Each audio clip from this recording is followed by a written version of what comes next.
What is going on today, guys? Tomcat here, and today we are back in Forza Horizon 2 taking a look at this slammed twin-turbo Audi R8. Now, it's on the verge, I want to say on the verge of slammed. It's not quite completely slammed, but it's definitely as far as you can get it without using any kind of glitches on it or anything like that. This is purely 100% lowered within what you can do with the game. As it sits right now, it's on race suspension, and it's been lowered as far as it can go, and I think it looks great. I think it looks pretty much completely slammed. I mean, it's tucking in the back. It's definitely extremely low, but this thing isn't just built for stance. It's built for quite a bit of performance as well, because it is an X class, and it puts out well over 800 horsepower.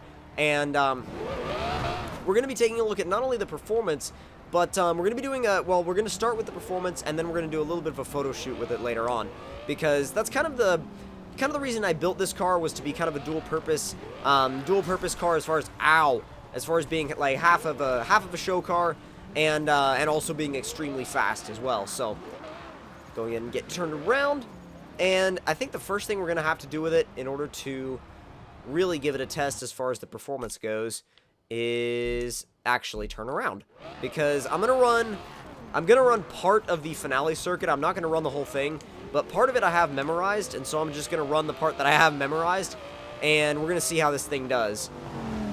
We're gonna include a launch. I mean, it kind of applies right now. It's sort of raining, but we can still do an all-wheel drive launch. We can still test it. See, I mean, it launches just fine. And with the R8 V10 Plus, you get this nice new look with the paddles. It's definitely a lot better than they had with the R-tronic transmission. I mean, the R-tronic transmission, really nobody liked anything about it, really. The way it shifted, the way the paddles looked were, I mean, the way the paddles look doesn't matter to a lot of people. But, I mean, I don't know. I have a way of, I have kind of a thing about how paddle shifters look. Even though I'm really a manual guy, I feel like paddle shifters should look a certain way, and these definitely look a whole lot better than the way the original R-tronic transmission paddles looked. Puts down power really, really well. I mean, if you've ever built an R8, then you know what you're dealing with. But the thing is, when you build an R8, you realize after you get into the build that you're building something so balanced. I mean, when I built this thing, I wasn't quite sure how it was going to be, other than I knew it was going to be fast with all the power, but I didn't realize how balanced it was going to be. I mean, most cars, you throw more than 800 horsepower at them, and they just don't handle all that well.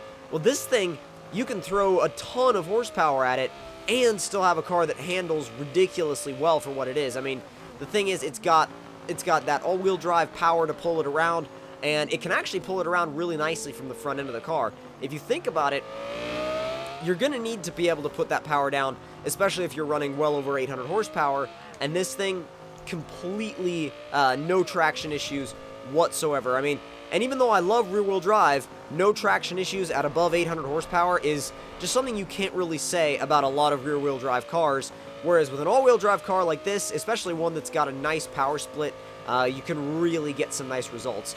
Now, I believe I modified the power split a little bit, and I'm actually going to go ahead and see right now if I can show you guys how I modified that. The tire pressures are a little bit lower than stock, but let's see. Go over to the diff. And okay, so I did modify it just a little bit. The front diff is up to 65% acceleration. The rear is at 100% XL and decel, and it's balanced 75% to the rear. So you still get a little bit of front end pull, not quite as much as you would get.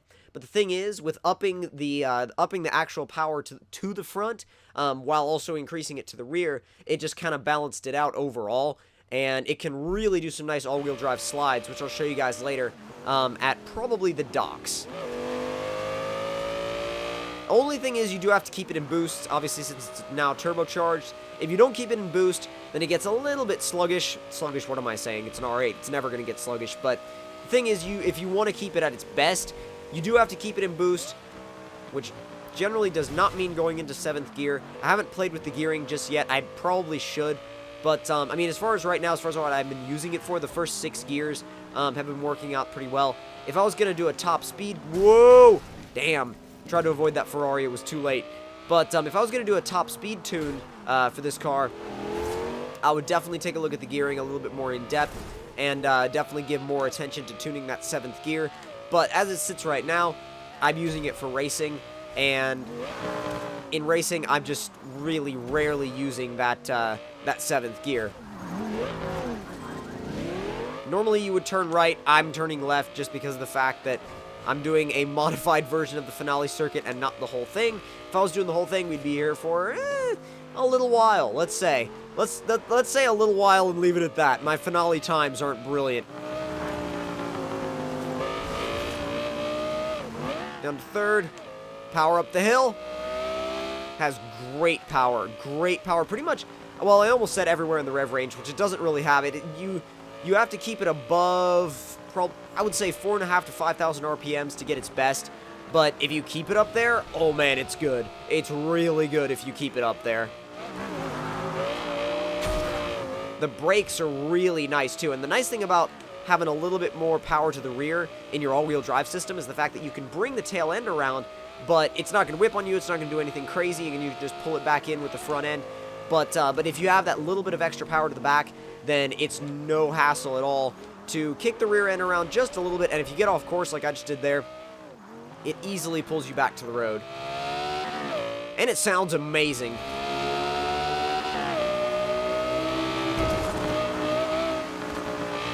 Sounds absolutely ridiculous, especially back in that tunnel. It was crazy. It also spits fire a lot more than it did stock, which is always nice. I love to see that. As long as it's doing it in a controlled way, it's fine. As long as it's doing it in such a way that nothing is gonna blow up, we're good. If it does it in such a way where it's gonna blow up, that's bad. But I mean, it doesn't really happen in Forza, so you're good to go. And even if you intentionally upset it, like pull the e-brake, well, I pulled it way too hard, and you really upset it. But you just pull it a little bit. You can actually power oversteer. You can keep the back end in check, power oversteer it a little bit, and then just bring it back into line. It's not that hard to manage unless you do what I did earlier and get it completely out of shape. But it is very progressive in its sliding. You kind of have to get used to the fact that you're sliding in all-wheel drive, but at the same time, I mean, it's not that big of a deal. And, that's the thing, though. You got to get used to the point at which there's kind of a point of no return almost with this thing, where if you get it to a certain angle, it doesn't want to behave like it's got all that power going to the back. It wants to start behaving like it's got a lot of power going to the front, which is just something I need to dial out with the actual tune, which I'm sure I can do. It's just something that I'm going to have to work on over time.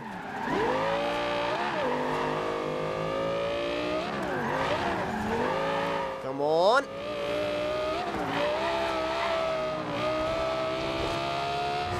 It is pretty precise, though. Not quite. That's the thing. I always feel like, I don't know if it's just me. I'm sure you guys feel the same way too sometimes, but I always feel like there's that little bit of extra potential I can always get out of a tune, and I'm never quite satisfied until I get it to that point. But maybe that's just me again. Maybe that's just something I do. But then again, maybe it's something everybody does. I don't know. I suppose if you're kind of perfectionistic about your cars, then I'm sure you do it. But okay, come on. Stick it to the inside. Whoa. Turned a little early, but it doesn't really matter because you can just hit the e-brake a tiny little bit and it'll pull it right around. You have nothing to worry about if you're doing a wide turn and you turn just a bit too early. You can have it slide for a split second and then bring it back into line.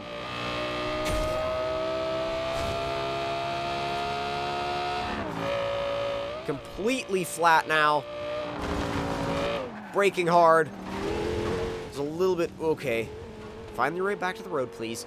Find your way back to the road, please. I'm not quite warmed up yet. I just kind of fired up Horizon 2 just to kind of get into my my evening routine of playing Horizon 2.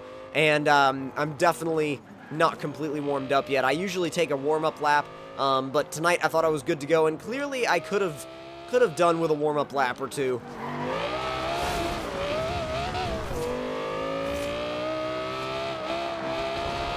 I shouldn't be getting the Wrecking Ball award during a race. That's not what I trained for.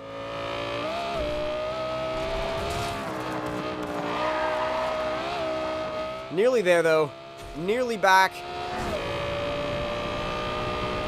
And let's test out the ABS now. Not too bad. Rotors are hot. Really hot. But, now let's take it to the docks and test it out at the docks, and I think that's probably where we'll do our photo shoot with it, too. And one of those photos is probably going to end up being the thumbnail. Not sure which one, because I haven't started taking them yet, but it's definitely going to be one of them.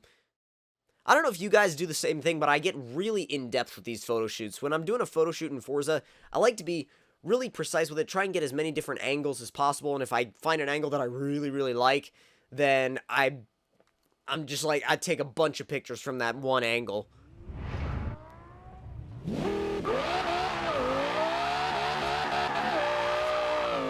But before we do that, we need to get some sliding going.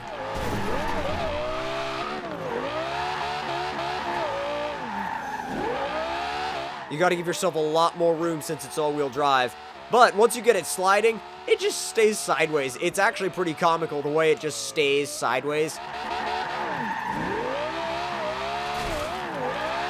And if you're not used to that sensation, which I'm not totally used to it yet, it feels really weird because it feels like, rather than with a rear-wheel drive car, you're really totally controlling it. But whereas when you're all-wheel drive sliding, you are, I mean, it almost feels like you're suggesting that the car go a certain spot. And you know what? I'm really surprised that never mind, we rolled. Yeah, we rolled. We're done. No, we were done with that combo. But, biggest thing for me with sliding an all-wheel drive car is the fact that you feel like you're giving slight commands, but you're mainly holding on. You also need a larger area. Well, you do when you're learning it. I mean, that's the thing. I'm so much more precise with a rear-wheel drive car than I am an all-wheel drive car, but I know that you can do some ridiculous gymkhana stuff with an all-wheel drive, and I think that's cool. I think that's the other side that a lot of people ignore a lot of the times of these guys that do all-wheel drive drifting or power sliding, as a lot of people would prefer me to call it. And the thing about it is, a lot of people say, oh, there's no skill involved in sliding an all-wheel drive car because you can just pull the e-brake and it just will immediately go sideways. You pull the e-brake, you floor it, and you're fine, unless you don't aim for a wall like that. But let me try and get into a more open area where I can demonstrate what I'm talking about. So you pull the e-brake, floor the throttle, and just counter steer, and the car brings itself back. Now, yes, I guess you could say yes, that's easy, but I feel like you have to be a lot more on your game if you want to maintain a good combo in an all-wheel drive. Sure, it might be easier to learn how to do, but I think in order to perform it really, really well, like some of these guys do, you have to be really attentive to what's going on all the time, because you have actually less of a margin for error than you do with a rear-wheel drive car, I think, just because of the fact that you know you're going to go a much further distance. And if you don't account for that distance, you're going to end up in a wall, or end up in a ditch, or something not so nice. But with that being said, it's actually a lot of fun. Sliding an all-wheel drive car is a lot of fun because the speeds that you can carry are high, the approaches that you can make are at really high speeds, and once you get the hang of it, it's actually really fluid and a ton of fun, actually. And if you've only slid rear-wheel drive cars, I definitely recommend at least give an all-wheel drive a try. Not for any kind of competitive sake, but just for fun. Because I feel like you'd enjoy it. I feel like a lot of people would enjoy it, and they just don't really give it a chance. That's what I did up until recently. I started kind of playing around with how these all-wheel drive cars felt when you were sliding them sideways, and ow, wow, kept my points. Not bad. But they're just a lot of fun to use, and I like the way they feel. They do feel I guess, simpler if you're used to drifting rear-wheel drive, but they're a lot more intricate, I think, than a lot of people give them credit for. So let's start taking pictures. I normally don't do photo shoots in a video, but if you guys want me to keep the photo shoot aspect of these videos in the video, I'd be more than happy to do that. I love that shot. I absolutely love that shot. Wow, it's just like right there with the car, and everything is perfectly balanced and perfectly straight. Love the way that looks. I generally don't name my files anything other than Forza, and it just numbers them for me. So there's really no reason to name them anything other than Forza unless you want to, like, catalog them somehow. But, I mean, I just do that after the fact when I download them. God, that is low. I mean, if that was real, you would be so close to rubbing. You probably actually would be rubbing. Oh, there's actually a little bit of flame. Oh, a little spit of flame. That is legit. If I can get a picture of the wheel with the little spit of flame. Not sure I like that angle, but I like that angle, though.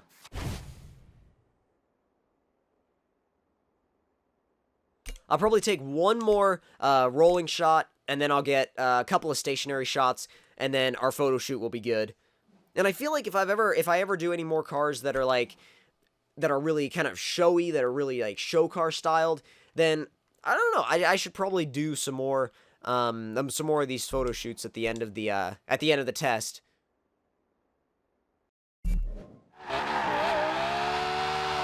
Trying to work out where I want to do the stationary shots. Probably want to do them up here.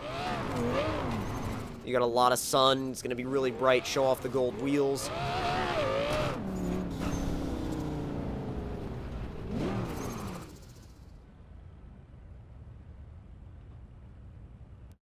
That might work. I always like to turn the wheel. I feel like turning the wheel gives it just a little bit more of a clean look, and it just makes it more interesting. God, that is ridiculously low.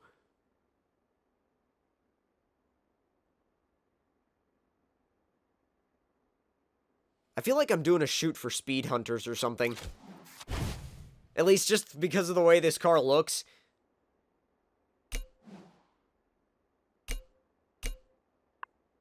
Save that, and I think I'll do one more shot with the car right here.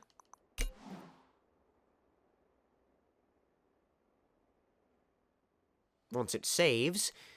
Once it saves, or shares, or whatever it's doing. Oh, wow, actually, that... I don't know, for a second I thought it would have been a cool idea, but I'm not too sure.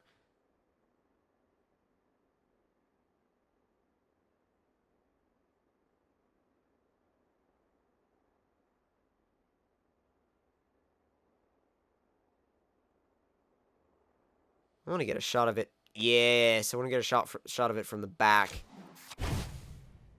Yeah, I think that'll be good as far as to finish off just kind of a mini photo shoot. I mean, if I was doing like a really, really, really in-depth photo shoot, then I'd be here for a while. But this is a mini photo shoot for the end of the video. Like I said, I wouldn't want to kind of overload you guys with like just doing a massive photo shoot. I feel like that would not be entertaining video at all. But yes, I want to exit photo mode. Jeez. But either way, if you guys enjoyed that little overview of the car, overview of the build, then don't forget to leave me a like. Tell me in the comment section down below if you guys want me to build more of these cars that are kind of half performance focused and half show car. I feel like they're fun to build because they have two sort of aspects to them, two different aspects to them, the way they go and the way they look. And if you guys want me to do more stuff in this style, then let me know in the comment section below. And if you're new to my channel, don't forget to subscribe for more, and I will see you guys in the next one. Talk to you guys later.